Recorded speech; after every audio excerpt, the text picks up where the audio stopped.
नमस्कार दोस्तों, आपका स्वागत है आध्यात्मिक संग्रह में। आज हम आपको नवरात्रि के दूसरे दिन की कथा सुनाने जा रहे हैं, जिन्होंने अपने एक हाथ में जपमाला, दूसरे हाथ में कमंडल धारण किया है। ऐसी सर्वश्रेष्ठ ज्योतिर्मय ब्रह्मचारिणी दुर्गा देवी हम पर सदा प्रसन्न रहे। हरे कृष्णा। आज नवरात्रि का द्वितीय दिन है। आज के दिन मां दुर्गा के ब्रह्मचारिणी स्वरूप का विधि विधान के साथ पूजन किया जाता है। भावपूर्वक मां दुर्गा के इस स्वरूप की पूजा आराधना की जाती है। मां का स्वरूप अत्यंत तेजोमय और भव्य है। नवरात्रि के दूसरे दिन साधक का मन स्वादिष्ठान चक्र में स्थित होता है। मां ब्रह्मचारिणी ने भगवान शिव को पति रूप में पाने के लिए कठोर तपस्या की थी और इसीलिए मां को ब्रह्मचारिणी और तपस्या न कहा गया है। मां ब्रह्मचारिणी हमें तप की शक्ति देती है और तप मात्र शारीरिक नहीं होता, मानसिक भी होता है। और मानसिक तप यानी अपनी इंद्रियों को वश में करके अपनी चेतना को श्री हरि की भक्ति में लगाना। हमारी इंद्रियों को वश में करने की शक्ति हमें भगवती मां दुर्गा का ब्रह्मचारिणी स्वरूप ही प्रदान करता है। क्योंकि सभी शक्तियों का मूल मां भगवती है, इसलिए इस पावन नवरात्रि के दिनों में मां दुर्गा की उपासना ना करके हम शारीरिक और मानसिक शक्तियां प्राप्त कर सकते हैं और मां ब्रह्मचारिणी से हमें तप करने की शक्ति प्राप्त हो सकती है। तो चलिए आज नवरात्रि के दूसरे दिन सबसे पहले मां ब्रह्मचारिणी की कथा का श्रवण करते हैं और उसके बाद उनकी विशेष पूजा आराधना कैसे की जाती है ये जानते हैं। जब माता सती ने पुनः जन्म लेकर पर्वतराज हिमालय के घर में पार्वती के रूप में जन्म लिया था, तो नारद जी के उपदेश से उन्होंने कठोर तप किया, जिसके फल स्वरूप वे भगवान शिव को पति रूप में प्राप्त कर सकी। इस कठोर तप के कारण उनका नाम ब्रह्मचारिणी या तपस्चारिणी पड़ा। महादेव को प्राप्त करने के लिए माता पार्वती गंगोत्री के पास गंगा अवतरण स्थान पर भृंगी तीर्थ में तपस्या करने चली गई। वहां भगवान शिव की आराधना करते हुए उन्होंने 10,000 वर्षों तक केवल फल कंदमूल खाए और 100 वर्षों तक शाक खाकर जीवित रही। इस प्रकार कठोर उपवास रखकर और वर्षा तथा धूप को सहते हुए तपस्या करती रही। उसके बाद उन्होंने 3,000 वर्षों तक गिरे हुए सूखे बिल्व पत्र खाए और भगवान शंकर की आराधना करती रही। उसके बाद तो उन्होंने वे सूखे बिल्वपत्र खाना भी छोड़ दिया। इस प्रकार निर्जल और निराहार रहकर वे कई हजार वर्षों तक तपस्या करती रहीं। पत्तों को भी खाना छोड़ देने के कारण उन्हें अपर्णा भी कहा जाता है। इस प्रकार कठोर तप करके माता पार्वती ने आखिरकार भगवान महादेव को प्रसन्न कर लिया। तपस्या के कारण शुद्ध होने पर मां पार्वती के साथ महादेव का विवाह हुआ और उन्हें अपनी पत्नी रूप में भगवान शिव ने स्वीकार किया। इस प्रकार कठोर तप करने के कारण माता पार्वती का नाम ब्रह्मचारिणी पड़ा, जिसका प्रमाण हमें शिव पुराण से मिलता है। तो इस प्रकार मां दुर्गा का दूसरा स्वरूप ब्रह्मचारिणी का है और नवरात्रि के द्वितीय दिन मां ब्रह्मचारिणी की पूजा आराधना की जाती है। ब्रह्मचारिणी का अर्थ तप की चारिणी यानी कि तप का आचरण करने वाली देवी मां है। मां पार्वती का यह स्वरूप पूर्ण ज्योतिमय और अत्यंत भव्य है। उन्होंने दाएं हाथ में झप की माला और बाएं हाथ में कमंडलू धारण किया है। मां ब्रह्मचारिणी दुष्टों को सन्मार्ग दिखाने वाली है।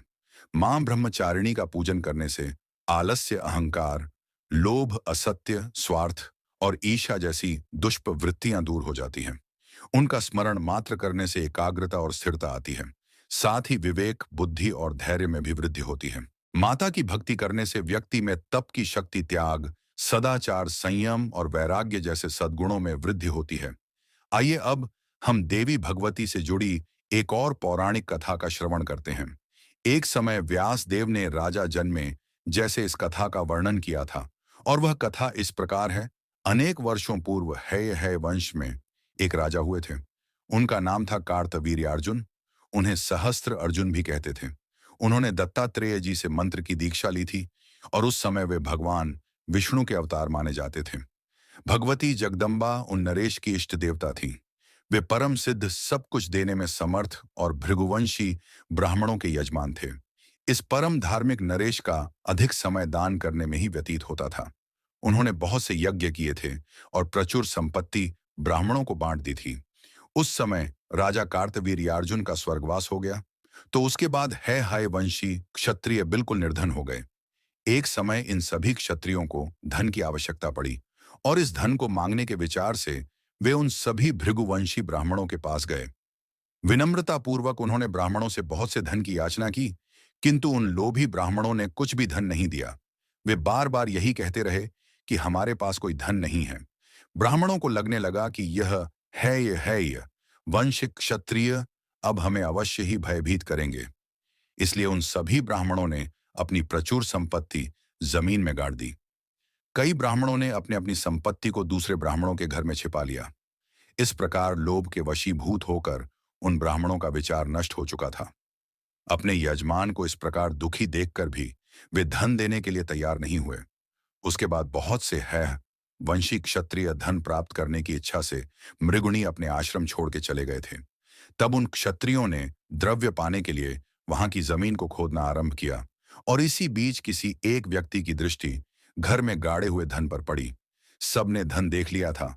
जहां भी पता चला वहीं जमीन खोद कर वे सारा धन ले लेते। धन की लालच में आकर उन क्षत्रियों ने आस पड़ोस के ब्राह्मणों के सारे घर खोद डाले और वहां भी उन्हें अन्य संपत्ति प्राप्त हो गई। अब यह देखकर सभी ब्राह्मण रोने और गिड़गिड़ा नहीं लगे। आखिर अंत में उन्होंने क्षत्रियों की अधीनता स्वीकार कर ली। अब उन सभी ब्राह्मणों के घर से अधिकतर धन निकल चुका था। हालांकि वे सभी ब्राह्मण क्षत्रियों की शरण में चले गए थे, लेकिन फिर भी क्रोध के वशीभूत होकर उन क्षत्रियों ने उन पर बाण की वर्षा करना चालू रखा। उस समय कुछ भृगुवंशी ब्राह्मण भागकर पर्वतों की गुफाओं में चले गए। छिप गए तो हे वंशी क्षत्रिय भी वहां पहुंच गए। भृगुकुल का संहार करते हुए वे इस भूमंडल पर विचरण करने लगे।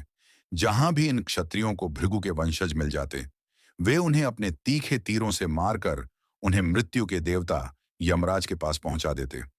अब यह सभी क्षत्रिय पाप करने लगे थे।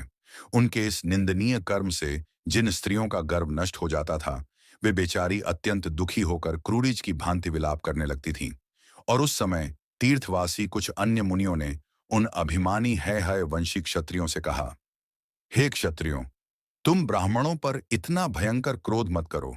यह बड़ा ही अनुचित कर्म है। तुम्हें निंदनीय कार्य नहीं करना चाहिए। जो ब्रग कुल की स्त्रियों के गर्भ का भी उछल करने में तुम तत्पर हो गए हो। हे क्षत्रियों, जब पुण्य अथवा पाप उग्र और असीमित हो जाता है, तब उसका फल इस जन्म में ही सामने आ जाता है। अतः कल्याणकामी पुरुषों को ऐसा निंदनीय कार्य नहीं करना चाहिए। क्रोध में भरे हुए वे है संझ क्षत्रियों ने जब यह बात सुनी तो उन्होंने उन परम दयालु मुनियों से कहने लगे, आप सब लोग तो साधु पुरुष हैं। ये पाप कर्म क्यों किए जाते हैं? इसका रहस्य आप नहीं जानते। हमारे पूर्वज बड़े महात्मा पुरुष थे, कूटनीति के विशेषज्ञ। इन ब्राह्मणों ने उन्हें धोखे में डालकर सारा धन उनसे छीन लिया था। ये सभी ब्राह्मण बगुले के समान हैं।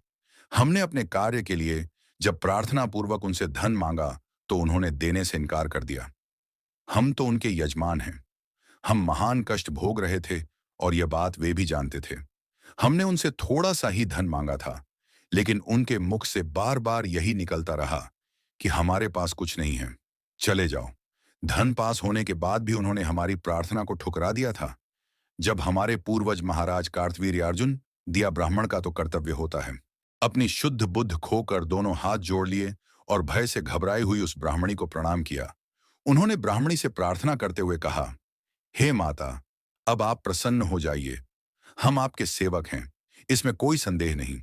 पापम बुद्धि हो जाने के कारण हम क्षत्रियों द्वारा महान अपराध हो गया है और इसी के फल स्वरूप आपकी दृष्टि पड़ते ही हम सब नेत्र विहीन हो गए। हे माते, हम आपकी शरण में आए हैं। अंधा हो जाना मरण से भी अधिक कष्टप्रद होता है। अतः हमें पुनः नेत्र प्रदान करने की कृपा करें। पुनः दृष्टि प्रदान करके हम सब क्षत्रियों को अपना सेवक बना लें और फिर हम शांत होकर अपने अपने स्थान पर वापस चले जाएंगे और इसके बाद कभी भी हम ऐसा धृत कार्य नहीं करेंगे। अज्ञानवश हमारे द्वारा जो अपराध हुआ है उसे कृपया आप क्षमा करें। हाथ जोड़कर अपने समक्ष खड़े हुए उन नेत्रहीन क्षत्रियों को देखकर ब्राह्मणी ने उनसे कहा, हे क्षत्रियों, मेरे द्वारा तुम्हारी दृष्टि नहीं हरी गई है, यह निश्चित है। मैं तुम पर कपित भी नहीं हूं। इसका वास्तविक कारण मैं बता रही हूं। सुनो, इस समय यह जो भृगु कुल का दीपक बालक मेरी जांग से उत्पन्न हुआ है, तुम उसी के कोप के भाजन बने हुए हो। रोष में आकर बालक ने ही तुम्हारे नेत्र स्तंभित कर दिए हैं। भृगु के वंशज निरपराधी धर्मात्मा और तपस्वी थे। जब तुम इनको मार रहे थे तब मेरे गर्भ में यह बालक आ चुका था। इसे 100 वर्षों से मैं अपने गर्भ में धारण की रही थी। इसने छम अंगों सहित संपूर्ण वेदों का अध्ययन बड़ी सुगमता से किया है। भृगु वंश का उत्थान करने के लिए वह प्रकट हुआ है और वह गर्भ में ही सुशिक्षित हो चुका है।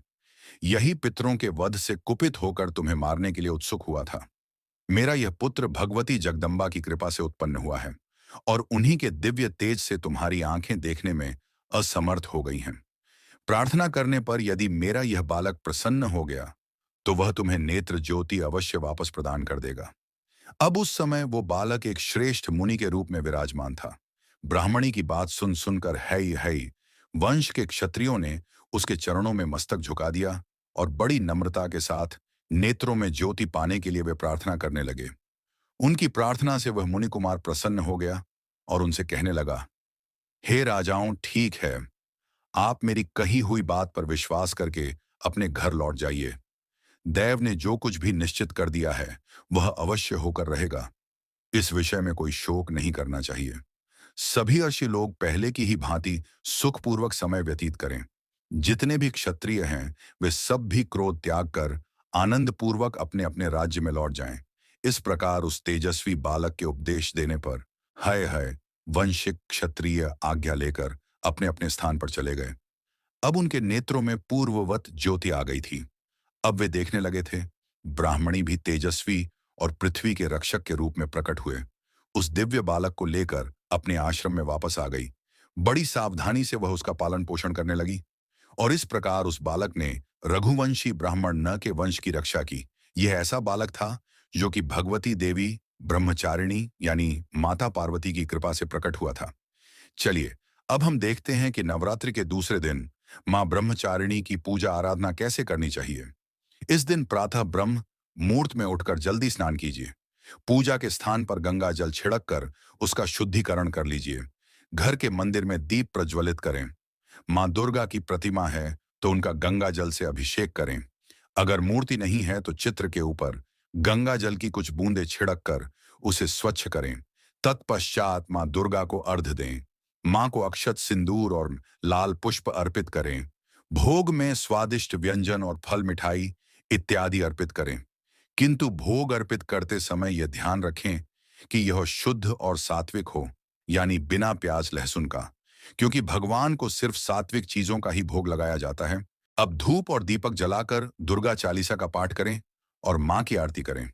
देवी मां ब्रह्मचारिणी को गुड़हल और कमल का फूल अत्यंत पसंद है, इसलिए संभव है तो मां की पूजा के दौरान इन्हीं फूलों को देवी मां के चरणों में अर्पित करें। मां को चीनी और मिश्री भी काफी पसंद है, इसलिए उनको चीनी, मिश्री और पंचामृत का भोग भी लगा सकते हैं। दूध और दूध से बने व्यंजन भी उन्हें अति प्रिय है, इसलिए आप उन्हें दूध से बने व्यंजनों का भोग भी लगा सकते हैं। इन्हीं चीजों का दान भी करना चाहिए, तो मां के आशीर्वाद से सौभाग्य की प्राप्ति होती है। अब इस मंत्र के द्वारा मां ब्रह्मचारी का ध्यान और मंत्र जप कर सकते हैं। वंदे वांछित लाभ चंद्राकृत शेख राम जप। माला कमंडल धरा ब्रह्मचारिणी शुभम। इस प्रकार द्वितीय नवरात्रि का पूरा दिन मां ब्रह्मचारिणी का विधि विधान पूर्वक पूजन किया जाए तो देवी मां अवश्य प्रसन्न होती हैं और अपने भक्तों पर कृपा दृष्टि करती हैं। तो हमें आशा है कि यह कथा आपको अच्छी लगी होगी। नवरात्रि के पावन दिनों में देवी मां भगवती देवी दुर्गा की नृत्य निरंतर कथा सुनने के लिए आपके अपने चैनल को सब्सक्राइब कर लीजिए। और अगर आपको हमारे द्वारा सुनाई जा रही ये कथाएं अच्छी लगती हैं तो आप हमें आने वाली कथाओं को बनाने के लिए भी अपना आर्थिक सहयोग भेज सकते हैं स्क्रीन पर दिए गए नंबर पर। तो चलिए मां दुर्गा के ब्रह्मचारिणी देवी स्वरूप को प्रार्थना करते हैं। किस कलयुग में व्यक्ति के भीतर छुपे दुष्ट दानव यानी कि द्वेष, ईर्ष्या, गर्व, लोभ, क्रोध आदि का संहार करके हमें योग शक्ति प्रदान करें।